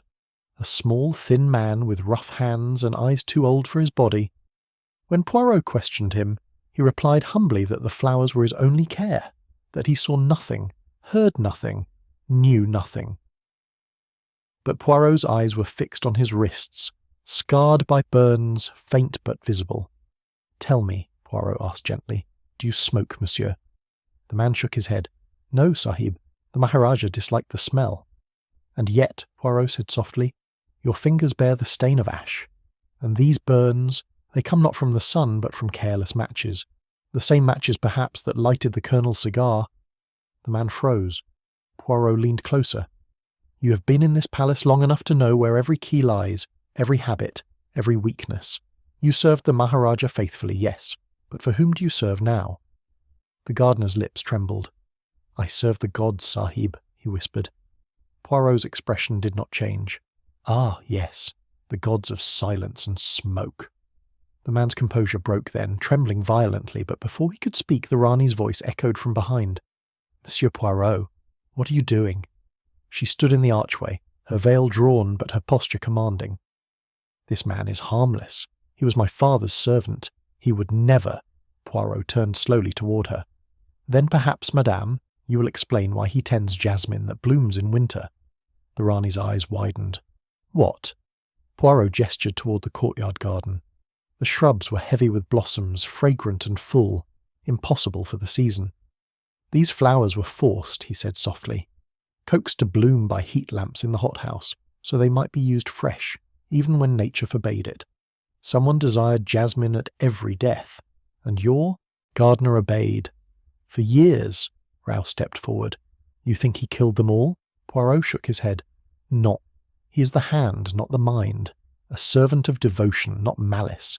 Someone commanded him. Someone who understood the ritual, who believed in cleansing by purity. He looked back at the Rani. Someone who worships symbols more than life.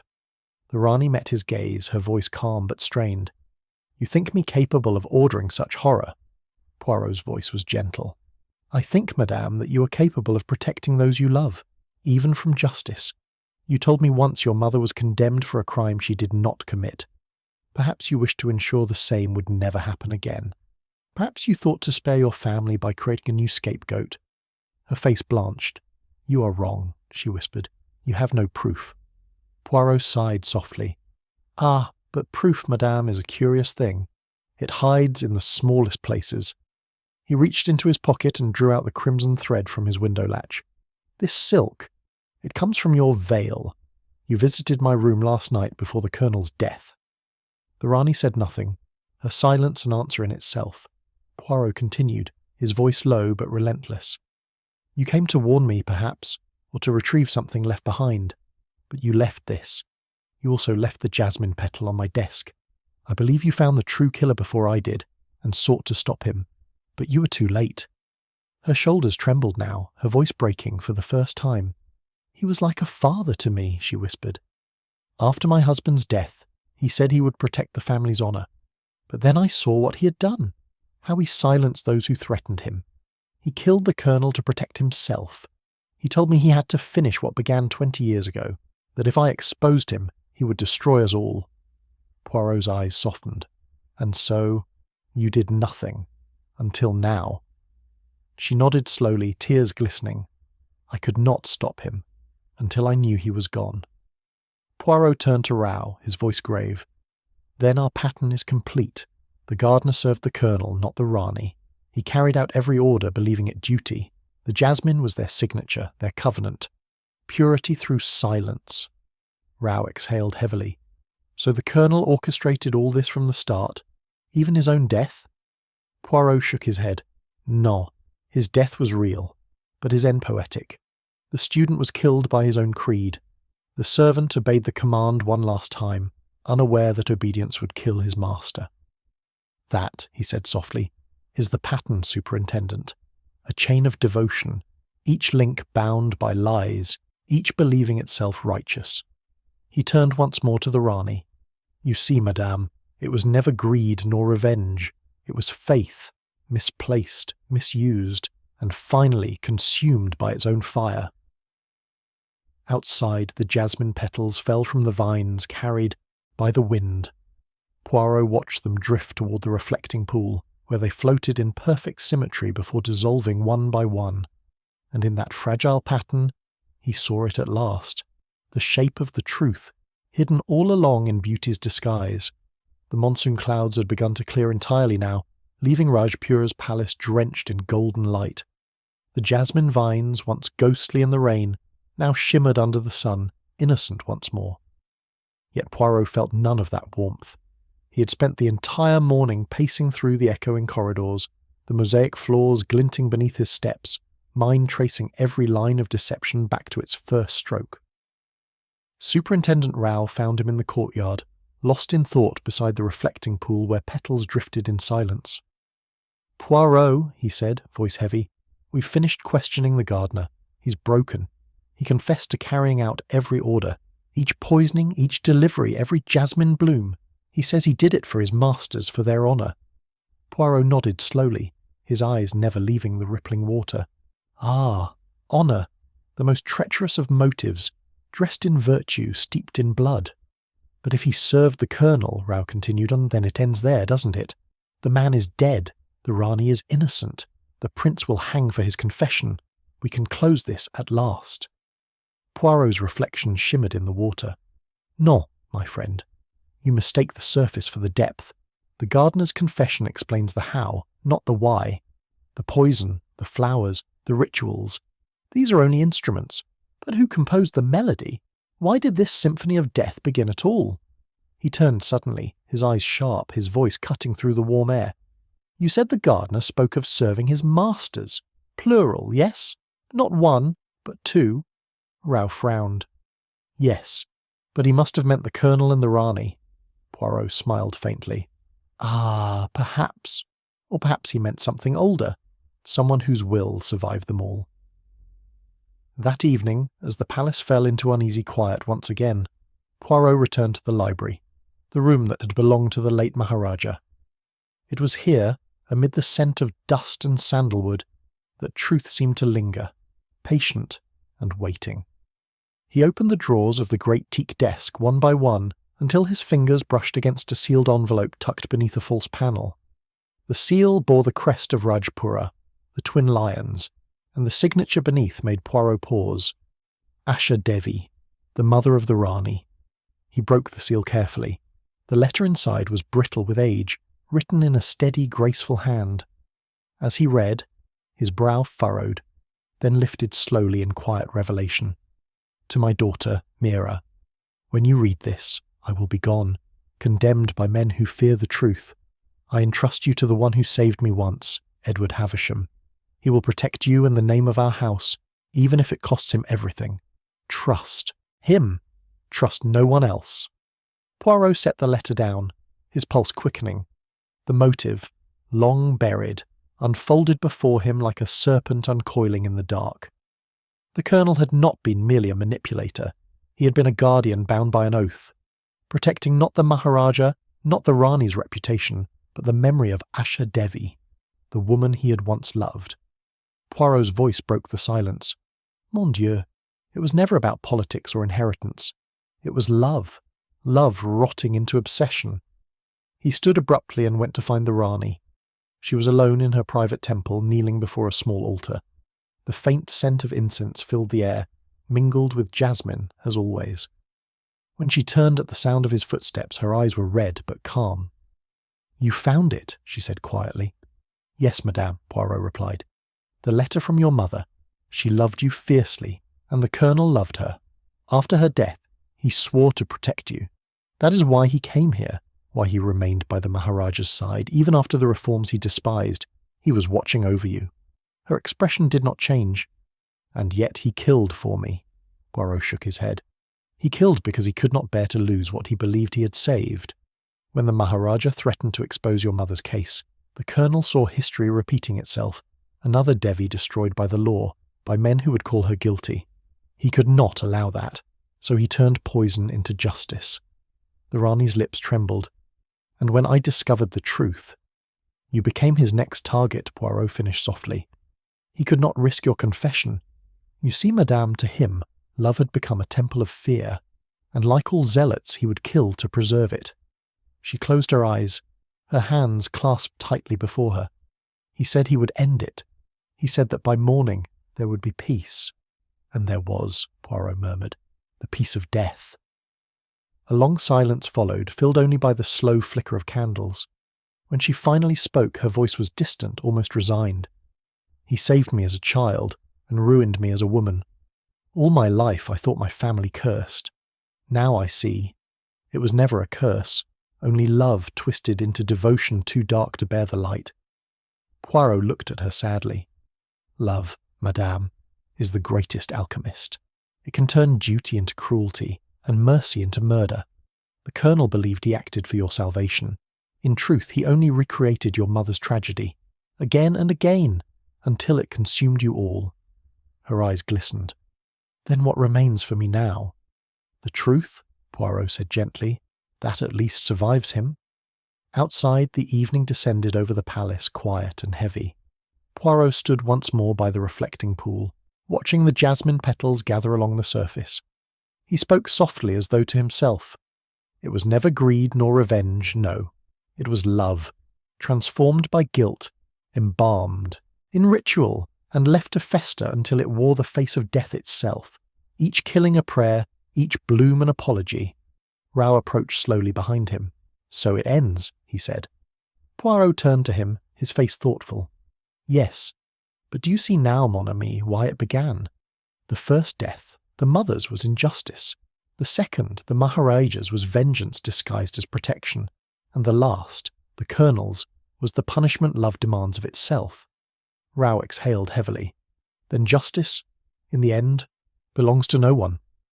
Poirot's gaze returned to the water. "Perhaps not, but truth at least belongs to everyone it destroys."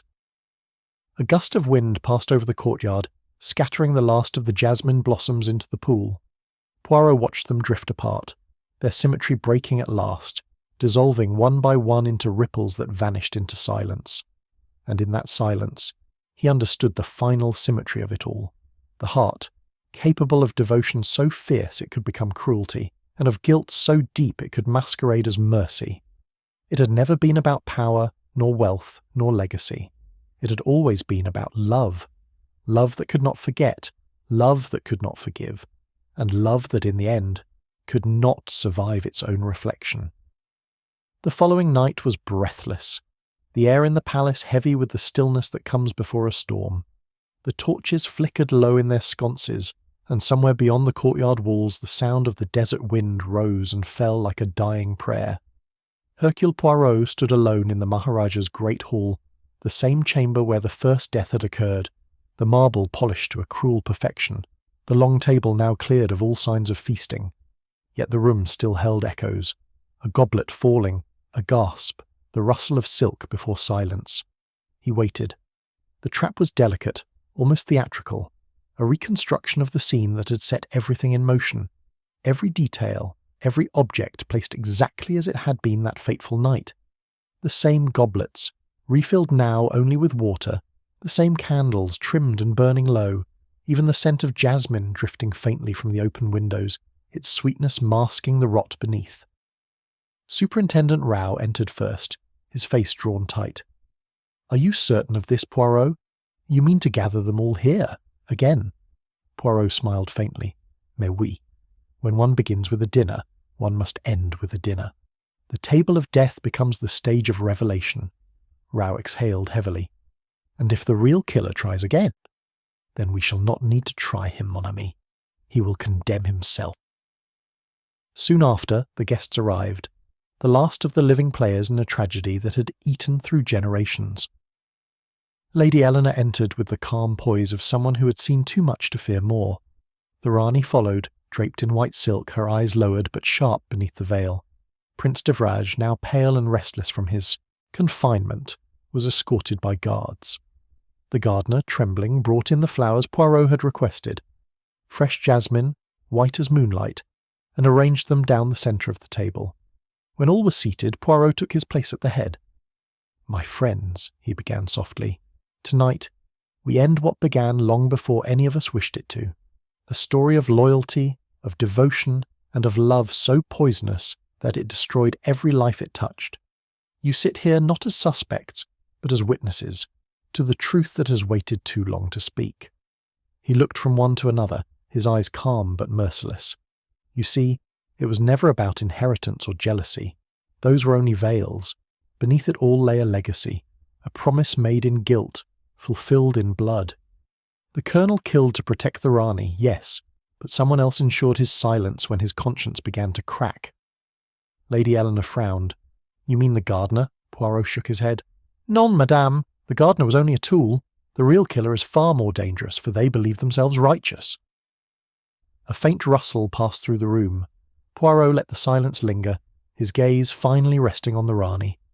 "Madame," he said quietly, "you told me once that you sought peace, but you did not seek it for yourself, did you? You sought it for your mother's name." Her breath caught. "You discovered the truth long before I did," Poirot continued. "You learned that the Colonel, your mother's saviour, was also her destroyer. It was he who poisoned your father's rival years ago, not for her protection, but because his love for her had turned to vengeance, and when she tried to stop him, he let her take the blame. You grew up believing she died dishonoured, so you waited." Her eyes, dark and luminous, lifted slowly to meet his. "You think I killed him," she said softly. Poirot inclined his head. "I know you did not poison him directly, but you made it possible. You told the gardener that the Colonel's faith had wavered, that the final act of devotion must be his death. You used his blind loyalty as the Colonel once used yours.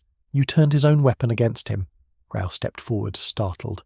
"Poirot, are you saying—" "Yes," Poirot murmured. "The Rani ordered it, not out of hatred but of justice. The same word that killed her mother." The Rani's voice trembled. "He confessed to me. He said he had loved her, that he killed for her, that he would do it all again. He said I should thank him for the life he gave me, for the honour he preserved. I could not bear it." She stood, her voice growing steadier. "I told the gardener the gods would forgive what the world could not. I told him that if he wished to cleanse the sin, he must burn the serpent's head, and he believed me." Poirot's eyes softened, though his tone remained firm. "And so you became the heir of your mother's vengeance, madame. You closed the circle, but in doing so, you condemned yourself to the same chain that bound them both. Love turned into sacrifice. Devotion turned into death." Her expression wavered, torn between pride and despair. "Then what would you have had me do, Monsieur Poirot? Let him live, to poison others, to let the same shadow linger over this house forever?" Poirot stepped closer, his voice low. "There is no justice in revenge, madame.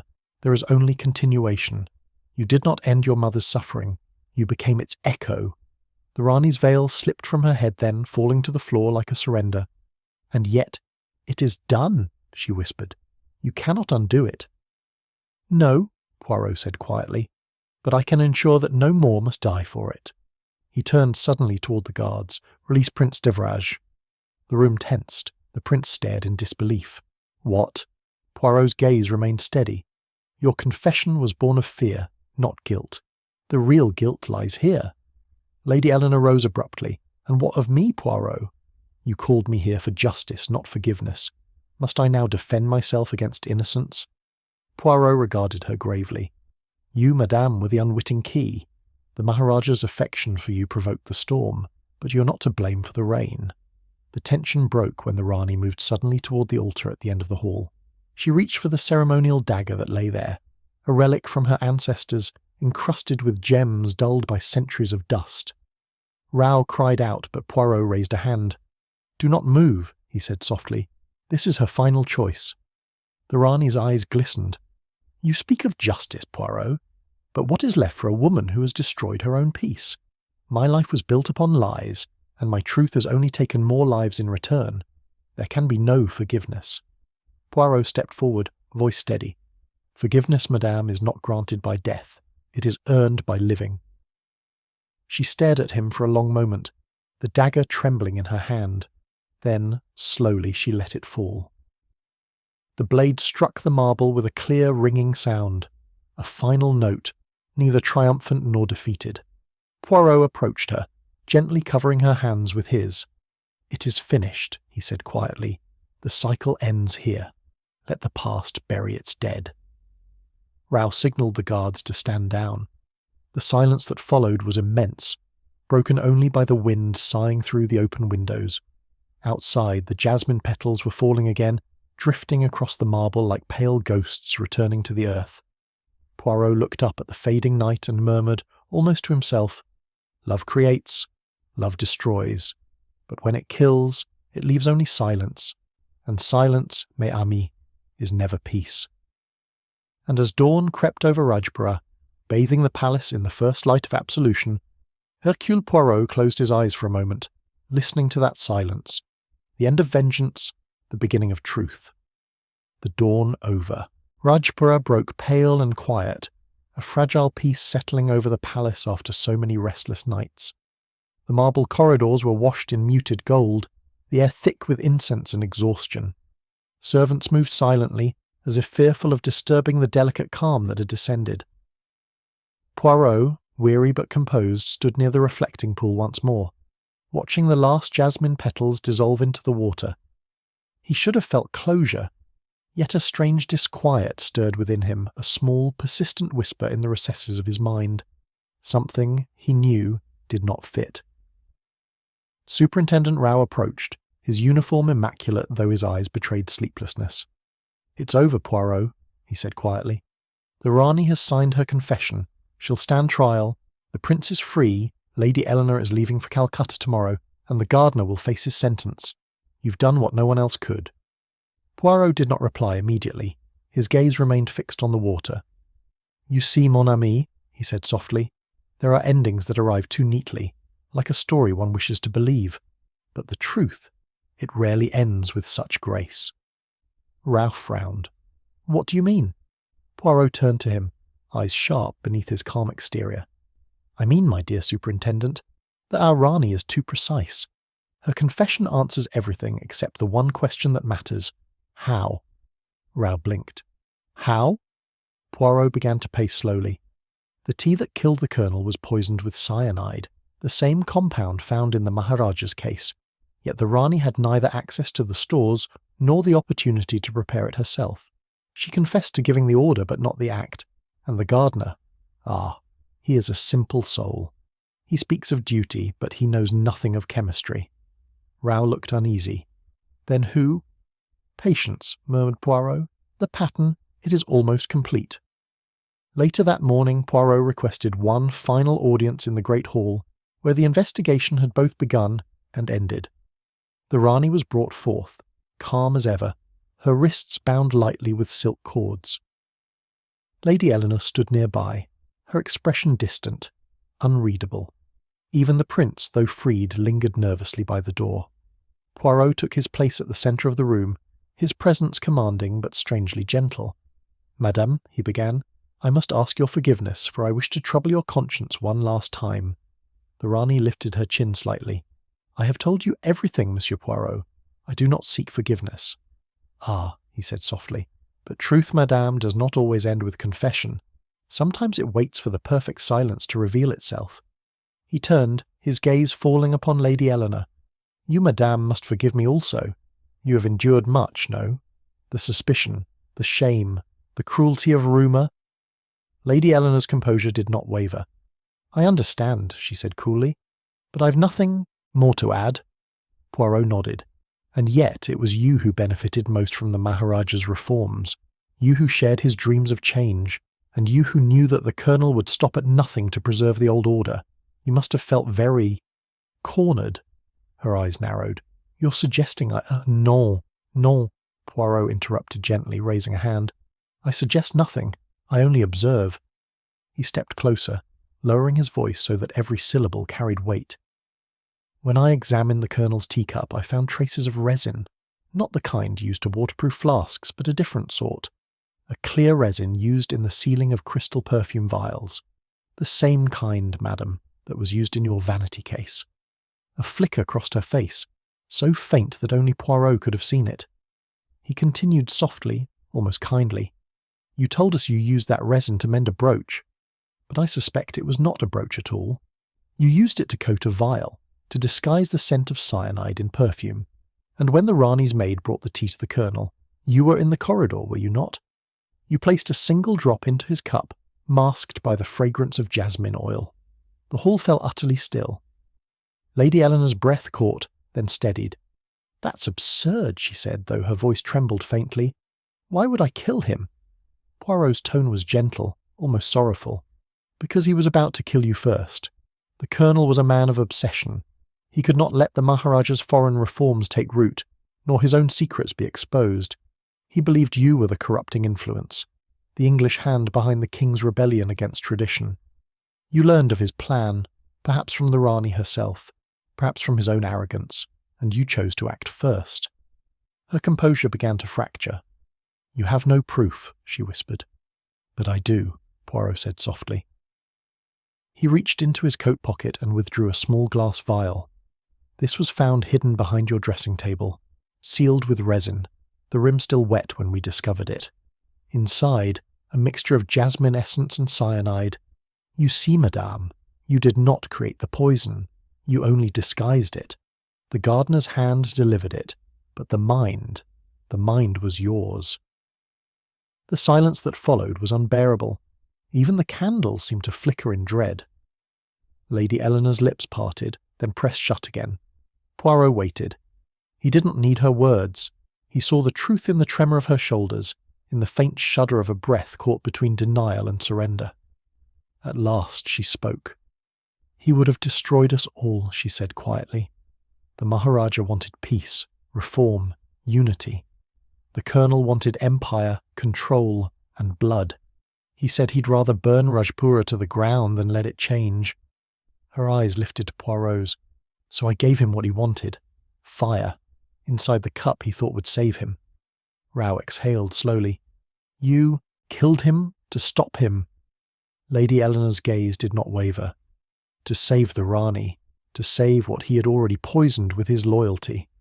Poirot inclined his head slightly. You see, Superintendent, he said softly, every death here was born from love.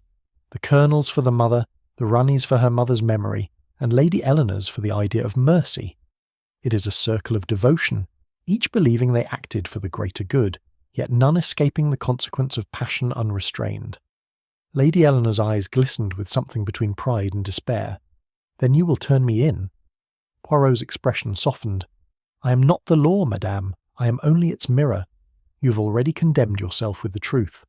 Rao stepped forward, but Poirot lifted a hand. No more arrests tonight. The dead have had their justice. Let the living keep what peace they can still find. He turned away, leaving the hall in silence. The jasmine scent lingered behind him, mingled now with something sharper, the faint haunting trace of regret. Outside, the wind had risen again, carrying with it the petals from the courtyard trees. Poirot paused at the threshold, glancing once over his shoulder. Lady Eleanor stood motionless, the Rani beside her, both women bound by a single silent understanding. Love had made them killers. Love had made them victims. As he stepped into the night, Poirot murmured to himself, the case is solved, yes, but the heart. Ah, that mystery remains unsolved forever. And as the palace of Rajpura fell once more into its uneasy quiet, the final petal of jasmine drifted into the reflecting pool, its descent so graceful, so silent, one might never guess how many lives it had witnessed fall the same way. The day of judgment dawned grey and unsteady, a morning suspended between relief and dread. The palace, so long haunted by suspicion and sorrow, seemed to hold its breath. Every step echoed too loudly, every whisper trembled with the weight of unfinished things. Hercule Poirot, immaculate as ever, stood before the veranda where the final petals of jasmine lay crushed beneath the rain. He felt no triumph, only the strange stillness that followed revelation, when the truth, once freed, began to poison those who had demanded it. Lady Eleanor had confessed. The Rani had accepted her fate. The prince was free. And yet, as Poirot walked through the courtyard, his heart remained unsatisfied.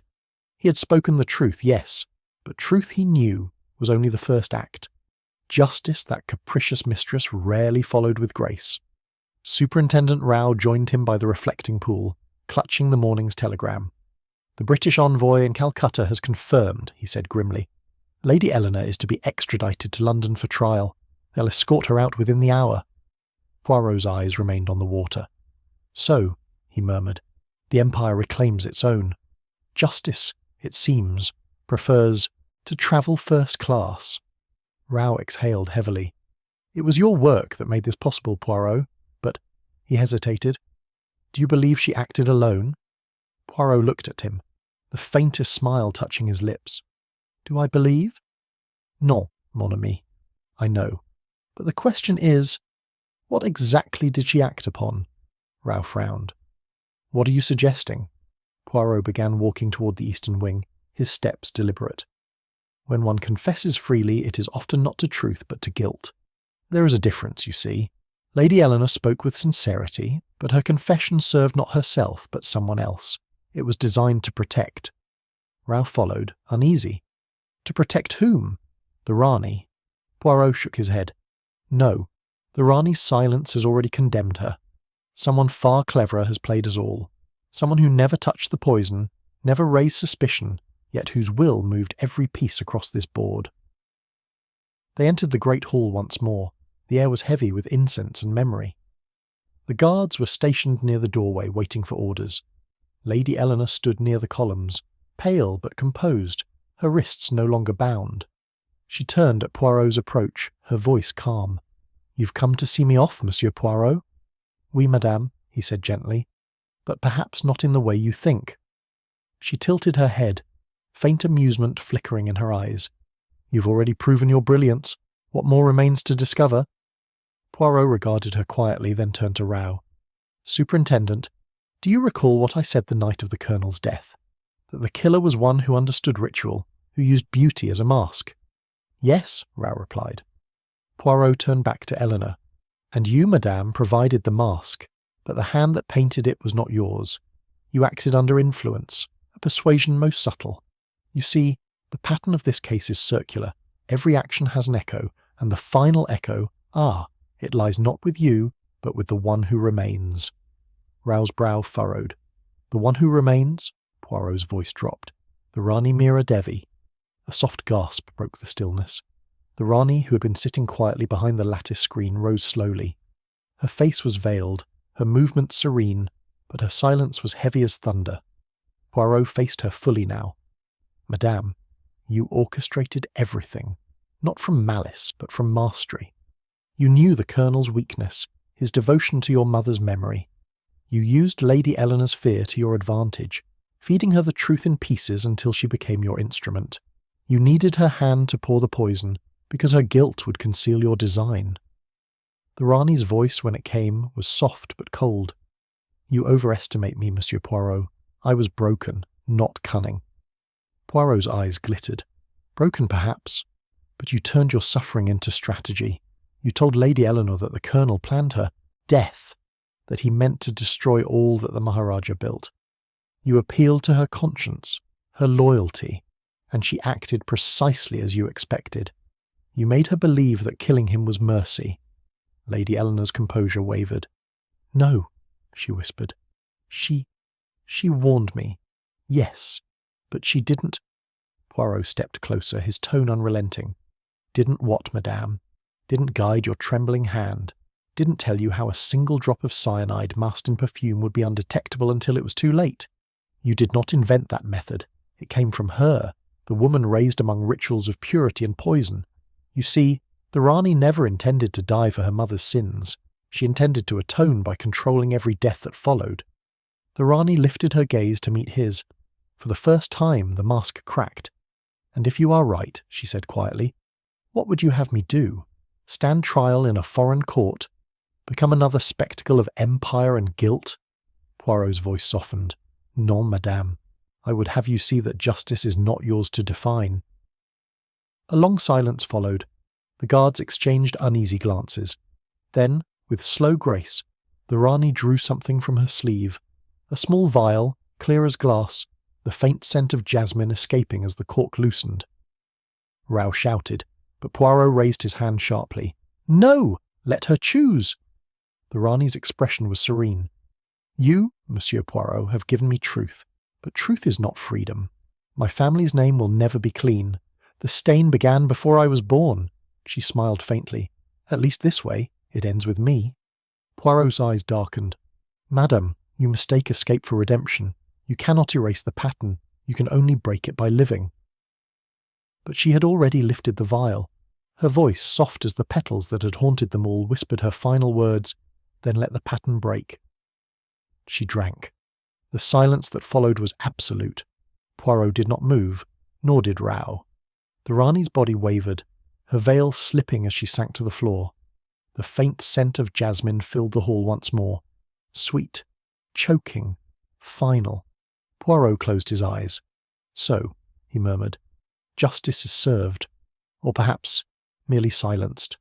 Later, As the sun sank over Rajpura, Poirot stood by the pool again, its waters calm, the last traces of life fading from the palace behind him.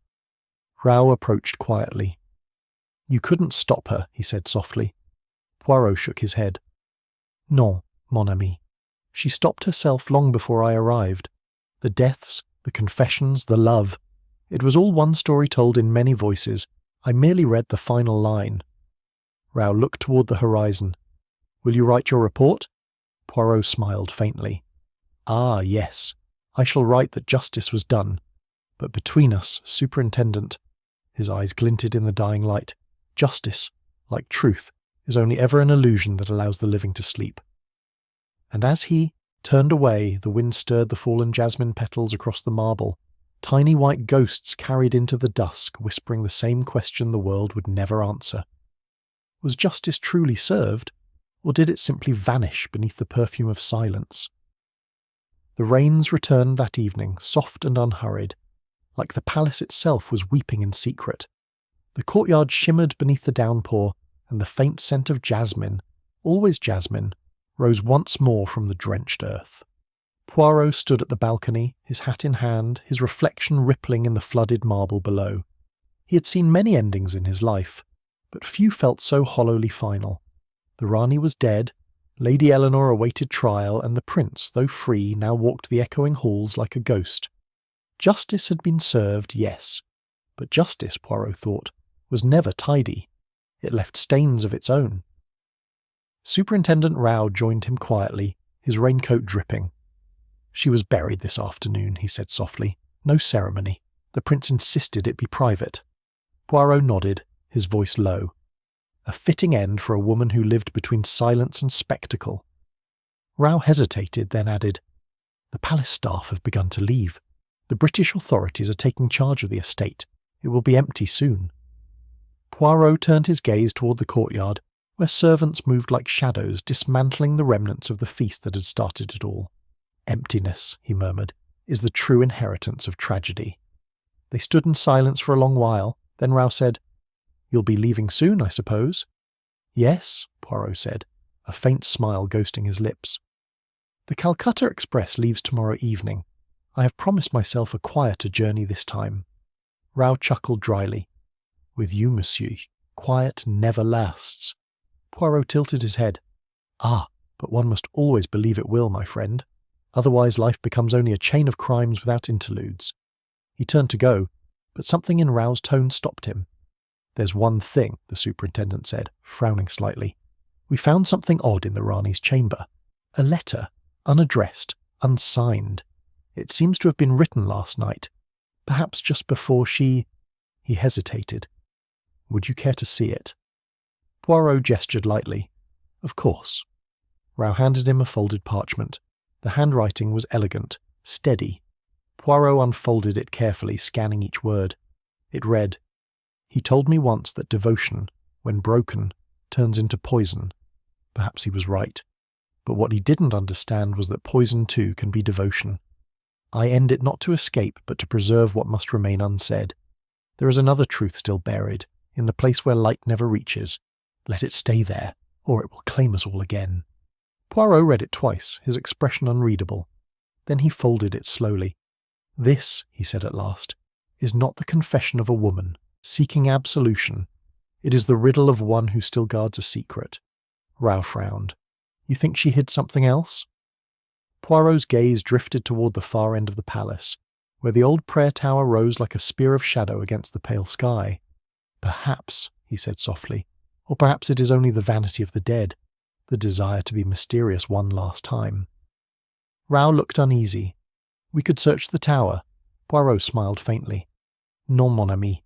Some truths do not wish to be found. And besides, the world has enough ghosts without my assistance."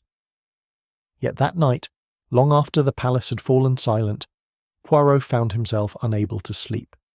The words of the Rani's letter circled in his mind like moths around a candle, another truth still buried. He rose from his bed and walked the corridor in darkness, guided only by the distant hum of the rain. His steps led him, inevitably he felt, to the prayer tower. The door was half open, swaying gently in the wind. Inside, the air was cool and heavy with dust. He climbed the narrow stone stairs, each step groaning beneath his weight. At the top, he found a small room, empty save for a single oil lamp on a wooden table. It flickered faintly, as though someone had left it burning hours ago. Beside it lay a small chest. Poirot hesitated, then lifted the lid. Inside, wrapped in silk, were a handful of old letters, their edges browned with age. They bore the seal of the late Maharaja. He unwrapped one carefully and read, "To my beloved, whom the world calls dishonoured, but whom I call my soul. What we began in defiance, we must end in secrecy. When the time comes, our daughter must know nothing. Only Havisham will carry the burden. Trust him, for he loves you as I do." Poirot exhaled slowly, eyes narrowing. Mon Dieu! The truth unfolded in silence. The Maharaja had been complicit, not innocent. The colonel's crimes had not begun as betrayal, but as obedience, to the Maharaja's own command. The poison, the secrecy, the guilt, it had all been born of one man's hypocrisy, concealed behind honour and power, and the Rani, poor child, had inherited not her mother's disgrace but her father's deceit. Poirot replaced the letters carefully, his fingers lingering over the silk. "You wish to keep this buried, madam," he murmured, "and perhaps you are right. Some truths bring only new deaths." He descended the stairs without taking anything. The rain had stopped, and the sky was opening to dawn, pale and mournful. The next morning, as he prepared to leave Rajpura, Superintendent Rao met him at the gates. "You found something, didn't you?" Poirot smiled politely. "I found what I always find, my friend, the imperfection of endings." Rao sighed. "Will you tell me?" Poirot adjusted his hat. "No, not today. You see, the living must be allowed to dream that they have peace. If I speak, I steal even that." He stepped into the waitings. Carriage. The train whistle sounded faintly in the distance. As the wheels began to turn, Poirot looked once more at the fading outline of the palace. Through the mist he could almost see her. The Rani, standing by the balcony, veil lifted by the wind, eyes calm and knowing. He whispered, "The jasmine blooms again, and so the circle begins anew." A small smile touched his lips. "But not for me, I think. No, let this mystery rest." Yet as he leaned back, closing his eyes, something caught his attention, a faint scent rising from his coat pocket. He reached inside and drew out a single jasmine petal, fresh and glistening with dew. He froze. The servants had cleared the palace. His coat had not left his room since dawn. Poirot stared at the petal for a long moment, a quiet unease stirring in his chest. Then, almost imperceptibly, he smiled. "Ah," he murmured, "so she leaves me a farewell, or a reminder." Outside, the rain began again, whispering against the windows as the train carried him away from Rajpura, away from the palace, from the ghosts, from the scent of jasmine that clung to him still. He closed his eyes, and for the first time since it all began, he allowed himself to rest. Yet even as he drifted towards sleep, one question refused to fade, soft and persistent as the rhythm of the rain. Had the Rani truly died, or had she simply escaped the world that refused to understand her? The answer, he knew, would never be found. But perhaps that was the point. For some mysteries, he thought, are not meant to end.